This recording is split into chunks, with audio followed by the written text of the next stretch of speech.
for other alleged victims to testify. As a matter of fact, in the motion made by Mr. Brafman, he refers to what he calls the Cosby motion. I represented 33 accusers in the Bill Cosby criminal case.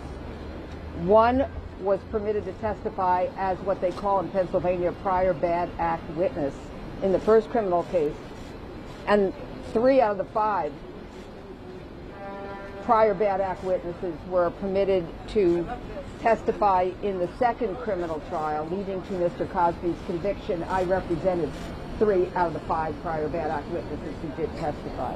In New York, it's called a Molyneux motion.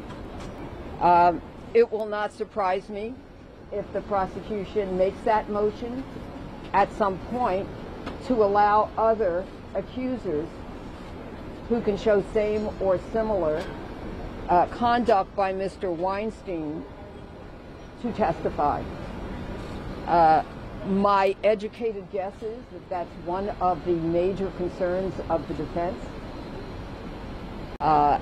because they put it in today's motion, which of course was denied. The motion to dismiss this indictment was denied. And, you know, I think that it is relevant and probative for other accusers, if they fit the guidelines of the Molyneux motion, to be permitted to testify. As a matter of fact, I think it's essential. I said that all along in the Cosby case. And Mr. Cosby, of course, is where he belongs. In that case, of course, the defense also wanted no other accusers to be permitted to testify. In that case, they also attacked other accusers and me and the district attorney and the court and so forth. But again, none of us are ever distracted from the fact that there's only one person on trial here. It's not the district attorney, it's not the police, it's Harvey Weinstein. So this case is moving forward, and I hope that as many accusers as possible will testify that fit the guidelines. That's all. I will say that also there, in my opinion, is still time for other accusers to come forward to law enforcement. If they want to speak to me in confidence prior to that, I'm happy to speak with them. I believe that anyone who might have relevant evidence should do their duty and speak to an attorney and assess the benefits and risks, and then speak to law enforcement. I think that's very important. Last point I want to make is the attacks on my client in reference to any communication she may have had with Mr. Weinstein after the alleged assault on her. That in the motion that Mr. Brafman filed, he appears to suggest that somehow, if there are any communications by any alleged victim after any alleged crime was committed, that that undermines their testimony that an assault somehow couldn't have taken place. I totally disagree with that. As a matter of fact, my best evidence for that statement that I just made is, again, in the Bill Cosby case, where there were numerous calls and communications by Andrea Constant, the named victim in that criminal case, with Mr. Cosby after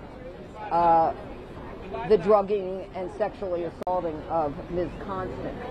That came into evidence, numerous cell phone calls, and nevertheless, the jury convicted.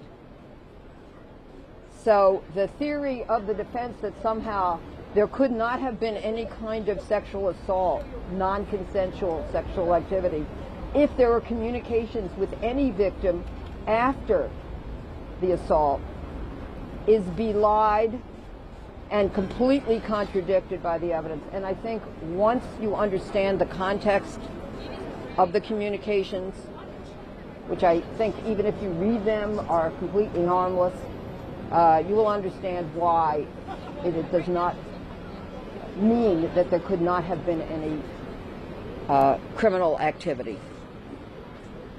Any other questions? I'll see you on March 7th. Thank you.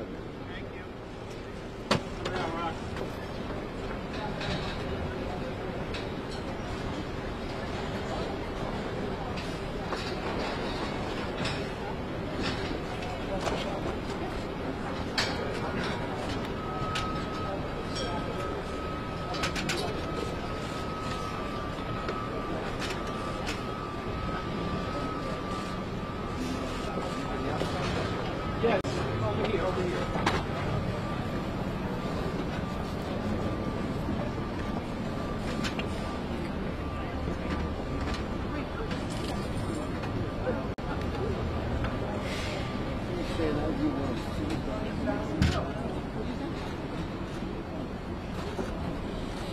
Good morning, ladies and gentlemen. My name is Lisa Borders, and I have the privilege of serving as the president and CEO of Time's Up. I am here this morning with my sisters from the organization where we insist of a world that has a safe, fair, and dignified workplaces for all women. Today, here in New York, we saw the first steps toward justice. Together, we stand in solidarity with all survivors everywhere. Frankly, we are relieved that Harvey Weinstein failed in his efforts to avoid accountability for his actions, and we are very happy that none of the charges were dismissed. Please know that we are very interested in ensuring that he is prosecuted to the full extent of the law, and we look forward to seeing you again on March 7th. Thank you for your continued diligence in covering this case. It is important not only to women, but to men, women, children, communities, countries, and continents. We appreciate the coverage. Thank you and have a pleasant day. Any comments?